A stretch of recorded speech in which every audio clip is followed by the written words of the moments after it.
Preach to me, Joe. I'm preaching to you because Leo Lombard, I've seen a lot of people that if they were compiling the stock watch would put Christian Petracca in there instead of Leo Lombard for chastising, having the temerity to chastise a young player on the field during the game, where I find this logic to be totally backward.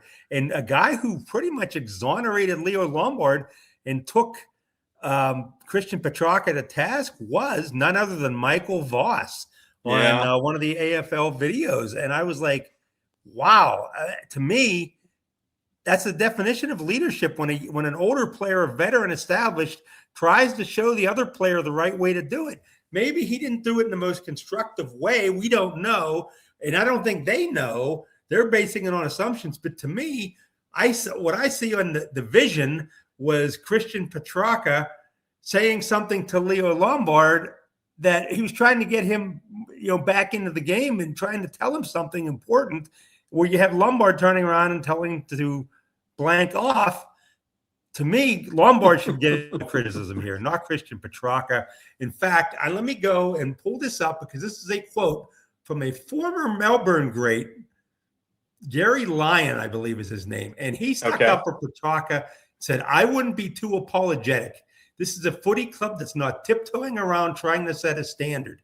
I hope that's not the first time Christian has spoken to Leo about whatever it is. Setups and the frustration may have born from the fact that he's been slow to come around. Wow. I wholeheartedly agree, and I don't understand why Petracca's getting the blowback that he has been doing. I think it all should go to this guy. Yeah. Now, both players have said that they worked it out in the locker room after the game. It's water under the bridge. There's no story here. There's nothing to talk about. But I think it goes back to a point that Coach made on his show last week about the lack of leadership on this team. And here's Christian Petracca trying to, he's got his finger in the dam, I think, on this one.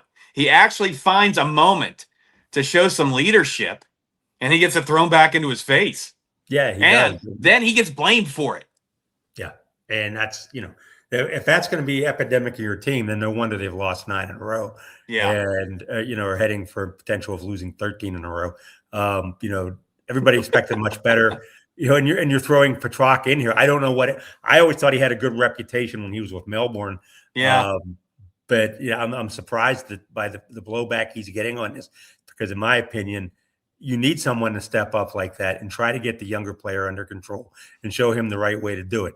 Maybe he didn't use the best terms, but in the heat of the moment, I think you have to defer to the 30-year-old veteran, not the 19-year-old second-year player. Yeah. I would imagine it's easier for the 30-year-old veteran to get his point across if he hasn't been so woefully deficient